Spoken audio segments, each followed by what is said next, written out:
Ubiegły sezon dla drużyny Red Bull Warszawa zakończył się zdobyciem tytułu Mistrza Polski. Krzysztof Piątek został najlepszym strzelcem w lidze, a drużynę Adama Nawałki czekają kwalifikacje do Ligi Mistrzów. Po tych sukcesach postrzeganie nowego klubu przez kibiców znacznie się zmieniło.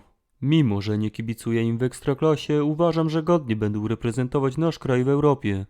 Kawał dobrej roboty, trzymam kciuki za nich w Lidze Mistrzów, aby pokazali, że klub z Polski może grać Champions League dobrą piłkę. Masa utalentowanych piłkarzy w tym klubie sprawia, że polska Ekstraklasa staje się bardziej atrakcyjniejsza dla dobrych zawodników. Czy RB Warsaw przełamie fatalną serię zakwalifikowania się klubu z Polski do Ligi Mistrzów? Tego dowiemy się w tym sezonie. Zatem startujemy już z trzecim sezonem kariery menadżera klubem RB Warsaw i od tego momentu poza polską Ekstraklasą możemy się skupić w końcu na europejskich pucharach, ponieważ jak dobrze wiemy, rok temu udało nam się zdobyć tytuł Mistrza Polski i w tym sezonie zagramy w kwalifikacjach do Ligi Mistrzów. Stroje na ten sezon pozostawiamy bez zmian i dostajemy komunikat, który informuje nas, że budżet transferowy na ten sezon wynosi ponad 11 milionów euro, także na pewno skorzystamy z tych pieniędzy. Stop! Mała przerwa na reklamę. W ostatnim czasie udało mi się włączyć wspieranie kanału, także jeżeli masz chęć zostawienia paru groszy na coraz to lepsze odcinki, bardzo zachęcam i dziękuję. Co do celów od zarządu na ten sezon, to ekspozycja marki ma najwyższy priorytet. Zarząd wymaga uzyskania 10 meczów bez porażki u siebie w tym sezonie oraz sprowadzenia jednego młodego piłkarza, także z tym nie powinniśmy mieć problemów. W sukcesach krajowych musimy wygrać ligę oraz wygrać Puchar Polski. I nie wiem, czy ktoś z zarządu ma jakieś problemy zdrowotne, ale musimy dotrzeć aż do ćwierćfinału Ligi Mistrzów. Zlecamy scouting na terenie Polski na 9 miesięcy. A tak prezentuje się aktualnie nasz skład. Najwyżej oceniony jest tutaj Piątkowski z Kalmarem na 76, Krzysztof Piątek z overallem 75, a to zawodnicy, którzy wrócili do nas z wypożyczeń. Przedłużamy kontrakty z zawodnikami, którym kończą się umowy po tym sezonie. Naszych młodych zawodników dodajemy do listy wypożyczeń, a piłkarzy, którzy nie mają szans na grę w zespole, wysyłamy na listę transferową. Z zaproszeń na turniej przedsezonowy wybieramy Europejski Puchar Narodów i czekają nas 3 spotkania, kolejno z Genoą, Frosinone oraz Luton. Ekstraklasę rozpoczniemy od meczu z Radomiakiem, a już za ponad miesiąc czeka nas trzecia runda w kwalifikacjach do Ligi Mistrzów, w której to zmierzymy się z Helsinkami. Rozważamy oferty transferowe i wypożyczeń naszych piłkarzy. I od tego sezonu, żeby przyspieszyć trochę odcinki, zdecydowałem, że nie będę wam pokazywał wszystkich negocjacji. Jeżeli jakiś piłkarz odejdzie z klubu, to po prostu was o tym poinformuję. Przechodzimy do symulacji pierwszego meczu w turnieju przedsezonowym z Genoą i remisujemy 2-2 po 2 bramkach Kalmara. Drugi mecz z Frosinone przegrywamy 1-0. 3 naszych piłkarzy odchodzi na roczne wypożyczenia, a Igor Wilk zostaje sprzedany za 340 000 euro. Symulujemy ostatni mecz w turnieju z Luton, który wygrywamy 2-1 i ostatecznie zajmujemy 5. pozycję w tabeli. Bąk i Pawłowski opuszczają klub na roczne wypożyczenie, a Fabian Wawrzyniak zostaje sprzedany za 200 000. Dostajemy bardzo ciekawą ofertę transferu za Kalmara od Leicester City i w przypadku naszego klubu transfer opiewający na kilkanaście milionów euro za 30-letniego zawodnika byłby czymś wielkim. Także przechodzimy do negocjacji z klubem z Anglii. Oferujemy 16 milionów euro, a oni to akceptują. I jeżeli Węgier dogada się z Leicester, nasz budżet dostanie solidny zastrzyk gotówki. Przechodzimy do pierwszego meczu w Ekstraklasie, mierzymy się z Radomiakiem, symulujemy mecz i wygrywamy pewnie 3-0. I to spotkanie było ostatnim meczem Kalmara w naszym zespole. Węgier odchodzi do Leicester, a zarząd przyznaje nam rację, że była to doskonała okazja. Dokonujemy zmian w zespole, za Kalmara do pierwszej 11 ląduje Aketce i przechodzimy do symulacji meczu z Ruchem Chorzów, który wygrywamy 3-1. Kolejne spotkanie to mecz z Krakowią na wyjeździe, symulujemy i wygrywamy 5-1 po hat-tricku Aketce. I przyszła pora na coś, na co tak długo czekaliśmy, czyli pierwszy mecz w kwalifikacjach do Ligi Mistrzów. Zaczynamy od wyjazdu, symulujemy mecz i wygrywamy gładko 3-0 z Helsinkami na ich terenie. Przed meczem rewanżowym czeka nas pojedynek w Ekstraklasie z Widzewem, który remisujemy 1-1, a w rewanżu z Helsinkami przegrywamy 2-1, lecz w dwumeczu to my okazujemy się lepszą drużyną i awansujemy do ostatniej, 4. już rundy kwalifikacji do Ligi Mistrzów. A w playoffach zagramy z Kopenhagą pierwszy mecz na wyjeździe, rewanż u siebie. Symulujemy mecz z ŁKS-em i wygrywamy 2-0 i dostajemy raport od naszego skauta na temat młodych, utalentowanych piłkarzy. Jarda Güler, pozwólcie, że tak będę wymawiał jego nazwisko, jest obecnie zawodnikiem PSG i jest obecnie piłkarzem, któremu możemy zaproponować wypożyczenie, także to zrobimy. Nie jest to może realny scenariusz, ale gramy karierę wymyślonym klubem. Jeżeli chcemy, żeby on się rozwijał, musimy czynić takie ruchy. I jeżeli wszystko pójdzie po naszej myśli, Güler przyjdzie do nas na roczne wypożyczenie. Przechodzimy do ostatniej rundy kwalifikacji do Champions League. Symulujemy pierwszy mecz z Kopenhagą i wygrywamy 2-1 po bramce Adayego i Regera. I po tym spotkaniu Güler zgadza się przyjść do nas na roczne wypożyczenie, także mamy nową gwiazdę w zespole. Także od razu ten piłkarz ląduje w pierwszej 11. I przechodzimy do ekstraklasowego meczu z Zagłębiem Lubin, który wygrywamy 3-1.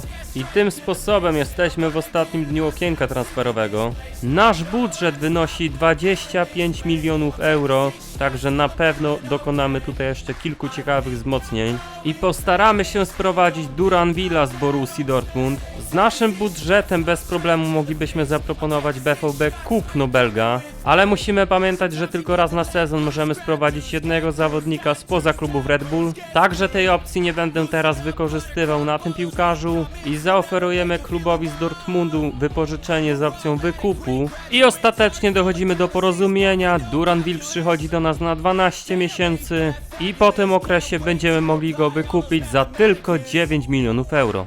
I teraz postaramy się sprowadzić definitywnym transferem 20-letniego Portugalczyka. Gustavo Sa jest oceniony na 74 overalla. Przechodzimy do negocjacji z Weroną. Oferujemy im 11 milionów za tego zawodnika i oni na to przystają. Jeszcze tylko szybka negocjacja kontraktu z samym zawodnikiem i witamy nowego piłkarza w naszym zespole. Po poprzednim transferze ograniczyliśmy się teraz do możliwości ściągnięcia piłkarzy tylko z klubów Red Bulla. Także udamy się do Salzburgu po 20-letniego Leandro Morgale. Niemiec ma 70 overalla, jest środkowym obrońcą i z Red Bullem dogadujemy się bezproblemowo. Negocjujemy kontrakt z samym piłkarzem i Leandro Morgala staje się naszym zawodnikiem. W poprzednim sezonie wzięliśmy pod lupę bramkarza Lipska Petera Gulazzi i teraz przyszła pora na sprowadzenie 35-latka do naszego zespołu. Może nie będzie naszym podstawowym golkiperem w Ekstraklasie, ponieważ będziemy chcieli stawiać na młodzież, ale w meczach Ligi Mistrzów myślę, że swoim doświadczeniem będzie robił dobrą robotę. Jeżeli awansujemy do Champions League, Peter Gulazzi ma zagwarantowane miejsce w pierwszej 11. Lipsk zgadza się na transfer za 3 600 000 euro. Z samym bramkarzem również dochodzimy do porozumienia i mamy nowego golkipera w zespole. I obecnie nasz skład prezentuje się w ten sposób. Biorąc pod uwagę składy naszych rywali z Ekstraklasy, śmiało tutaj stwierdzę, że mamy najlepszą ekipę, a być może i w europejskich pucharach uda nam się coś ugrać. Jeszcze tylko Duranville'owi zlecimy zmianę pozycji na lewego skrzydłowego i symulujemy ostatnią godzinę okienka transferowego. Przyszła pora na rewanżowe starcie z Kopenhagą. W pierwszym meczu wygraliśmy 2-1 i ten mecz zadecyduje, czy zagramy w tegorocznej edycji Ligi Mistrzów, także symulujemy spotkanie i wygrywamy 1-0, także mamy Ligę Mistrzów. A w fazie grupowej zagramy z Dynamem Kijów, Arsenalem oraz PSG. Także awansować do 1/8 finału będzie naprawdę ciężko, ale o trzecie miejsce możemy śmiało powalczyć i zagrać na wiosnę w Lidze Europy. Przechodzimy do symulacji meczów aż do spotkania z PSG.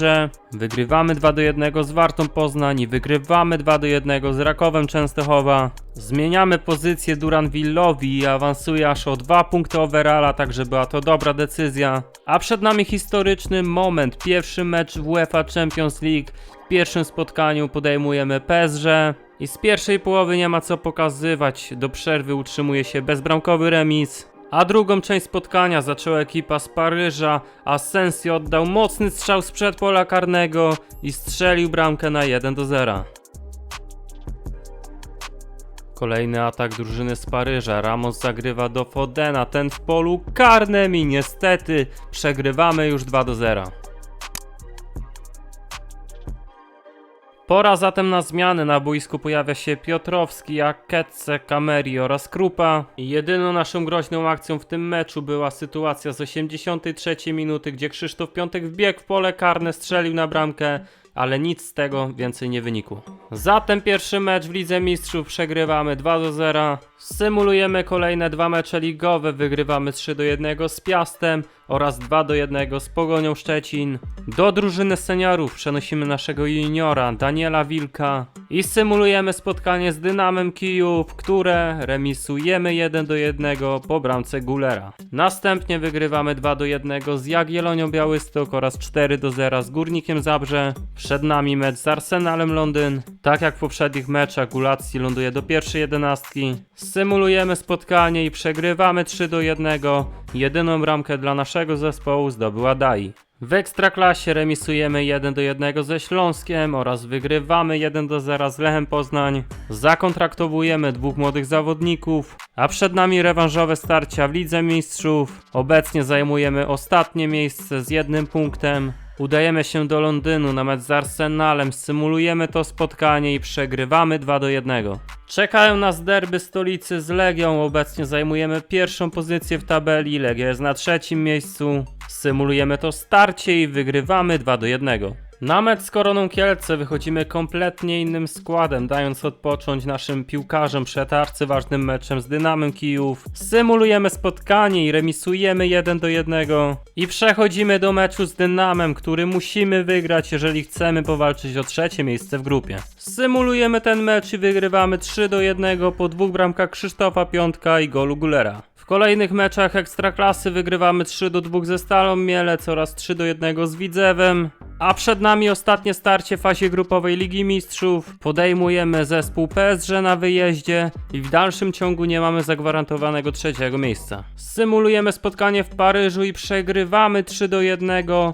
Jedyną bramkę dla nas strzelił Duranville. Dynamo Kijów również przegrywa swoje spotkanie i ostatecznie kończymy fazę grupową Ligi Mistrzów na trzeciej pozycji. A na wiosnę w rundzie wstępnej w Lidze Europy zagramy z zespołem Midtjylland. Za grę w Champions League dostajemy olbrzymi zastrzyk gotówki, który będziemy mogli wykorzystać w przyszłym sezonie. Symulujemy spotkanie z Krakowią, który wygrywamy 2-1. I po ponad połowie sezonu w Ekstraklasie zajmujemy pierwsze miejsce. Mamy 13 punktów przewagi nad drugim Rakowem. Lech Poznań na trzecim miejscu, na czwartym Legia. A tabelę zamyka Krakowia i Widzew Łódź. Najlepszym strzelcem w lidze jak na razie jest Gual z Legii. Krzysztof Piątek na czwartym miejscu w tej klasyfikacji z 13 bramkami. Piotrowski z jedną asystą mniej od najlepszego Nowaka. A najwięcej czystych kąt jak na razie ma bramkarz Śląska Wrocław. Dowiadujemy się, że z końcem tego sezonu Aketce odejdzie od nas za darmo do Besiktasu.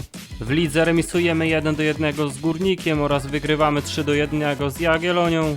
Symulujemy ostatnią godzinę zimowego okienka transferowego i przechodzimy do meczu 1/8 finału Polski, gdzie zmierzymy się ze Stalą Mielec. I z tego co widzę, Gustavo Sa ma problemy z kondycją, także w jego miejsce ląduje Piotrowski. Symulujemy mecz i wygrywamy 3-2 oraz awansujemy do ćwierćfinału. Przed nami mecz w Ekstraklasie z Lechem Poznań i Gustavo Sa dalej ma problemy z kondycją, także Piotrowski zagra od pierwszej minuty. Patrzymy na wynik i mecz kończy się remisem 1-1. W ćwierćfinale Pucharu Polski gramy z Legią Warszawą i wygrywamy 2-1 po bramce Piątka i Regera. Na mecz ekstraklasowy ze Śląskiem Wrocław kompletnie zmieniamy nasz skład, ponieważ w tygodniu gramy w Lidze Europy. Symulujemy mecz i remisujemy 1-1. Pierwszy mecz w rundzie wstępnej rozgrywamy w Danii i przegrywamy 2-1. W międzyczasie na mecz ze Stalą Mielec również zmieniamy skład. Patrzymy na wynik i wygrywamy 3-2. I przyszła pora na rewanż w Lidze Europy z zespołem duńskim. Pierwszy mecz przegraliśmy 2-1. Zobaczmy jak będzie teraz i wygrywamy 3-0. Także awansujemy do 1/8 Ligi Europy. A w następnej rundzie zagramy z Tottenhamem, także będzie to na pewno ciekawy mecz i ciekawe doświadczenie dla naszych młodych piłkarzy. W lidze remisujemy 2-2 z Ruchem Chorzów. Następnie wygrywamy 2-1 z Radomiakiem. I przyszła pora na mecz z Tottenhamem, oto skład Anglików. Tak wygląda nasza 11 na ten mecz. Przechodzimy do symulacji, przegrywamy 2-1. I jak widzimy była szansa na remis, ale Krzysztof Piątek nie wykorzystał 11. Przed nami starcie z Rakowem Częstochowa. Jeżeli wygramy ten mecz, będziemy mieli aż 12 punktów przewagi nad nimi. Ale musimy pamiętać, że w tygodniu gramy rewanżowy mecz z Tottenhamem, także zmieniamy nasz skład. Przechodzimy do symulacji i wygrywamy 1-0 mimo braku kluczowych zawodników. Przenosimy się do Londynu, gdzie podejmujemy Tottenham. W pierwszym meczu przegraliśmy 2-1. Jak będzie teraz? Pierwsza akcja gospodarzy, już groźny strzał McAllistera, który kończy się bramką i już na samym początku meczu przegrywamy 1-0. Akcja naszej ekipy, Piotrowski zagrywa do Güllera, nie ma spalonego, strzela, ale piłka wychodzi na rzut z autu. Zaire Emery teraz rusza z atakiem, wbiega w pole karne i strzela, podwyższając wynik meczu na 2-0.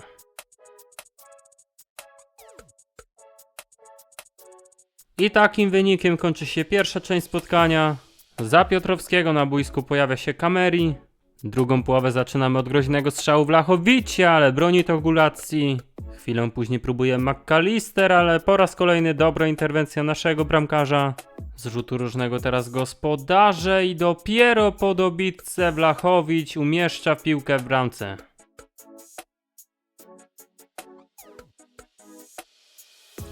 Kolejne ataki naszych rywali. Vlahovic broni Gulacji. Następnie strzał Madisona i po raz kolejny dobrze Węgier.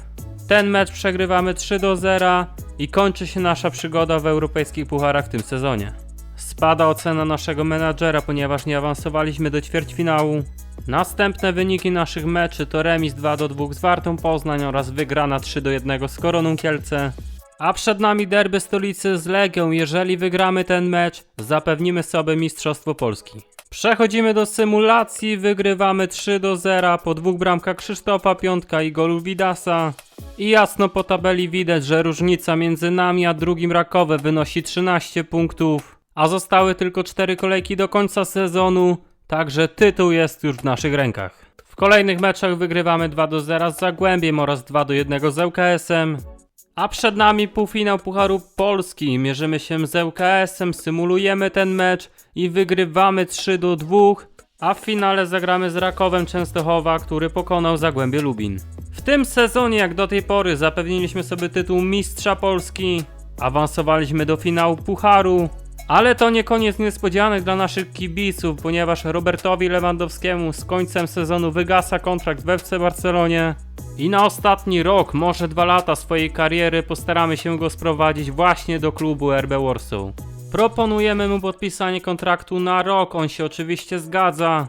I przyszedł czas na zaoferowanie płacy Robertowi i nie ukrywam, że nie chciałbym tutaj przepłacać. Oferujemy 35 000 tygodniówki, ale on niestety się nie zgadza i negocjacje zostały zerwane.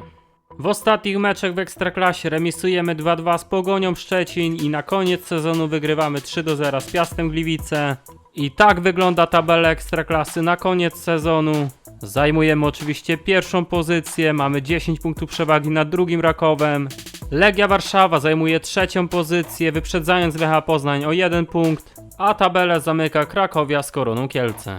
Najlepszym strzelcem w lidze został Gual, strzelił 28 goli. Krzysztof Piątek na 4. miejscu z 20 trafieniami. Najlepszym asystentem został również Gual. A oto lista bramkarzy z największą ilością czystych kąt. Minęło trochę czasu i możemy ponownie przejść do negocjacji kontraktu z Robertem Lewandowskim. Tym razem oferujemy mu 45 000 tygodniówki, ale Robert ponownie nie zgadza się na te warunki. Przechodzimy do finału Pucharu Polski, w którym to podejmujemy Raków Częstochowa. Tak wygląda drabinka obu ekip do finału i zobaczymy, która ekipa okaże się zwycięska. Pierwsza akcja naszych rywali, dośrodkowanie na 16 metr i strzał szczupakiem, ale dobrze Gulacji. Z kolejną akcją rusza Raków Częstochowa i teraz sytuacja sam na sam, która niestety kończy się stratą bramki przez nasz zespół i przegrywamy już 1-0 w tym finale.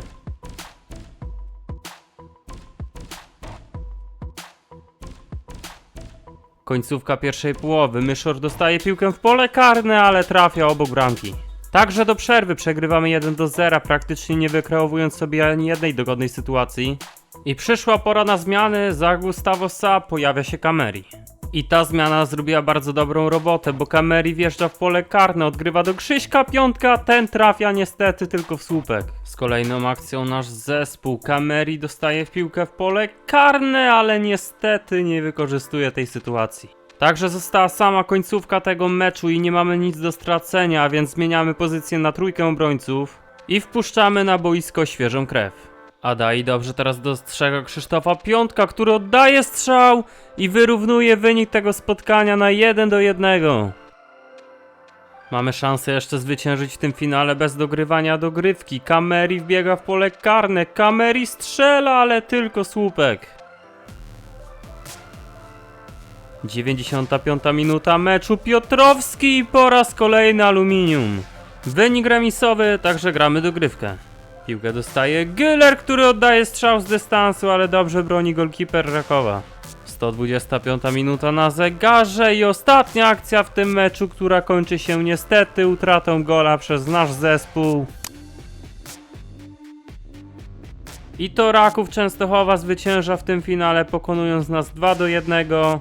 I to oni podnoszą trofeum Pucharu Polski. Mieliśmy trofeum na wyciągnięcie ręki, ale niestety się nie udało. Lecz końcówkę tego sezonu możemy sobie jeszcze trochę osłodzić, próbując po raz kolejny sprowadzić Roberta Lewandowskiego za darmo. Zatem teraz nie oszczędzamy się, jeżeli chodzi o pensję dla Polaka. I ostatecznie dochodzimy do porozumienia z Robertem Lewandowskim, który z pierwszym dniem nowego sezonu zawita do naszego klubu. Ligę Mistrzów w tym sezonie wygrało PSG po rzutach karnych z Manchesterem City. Tottenham wygrał Ligę Europy.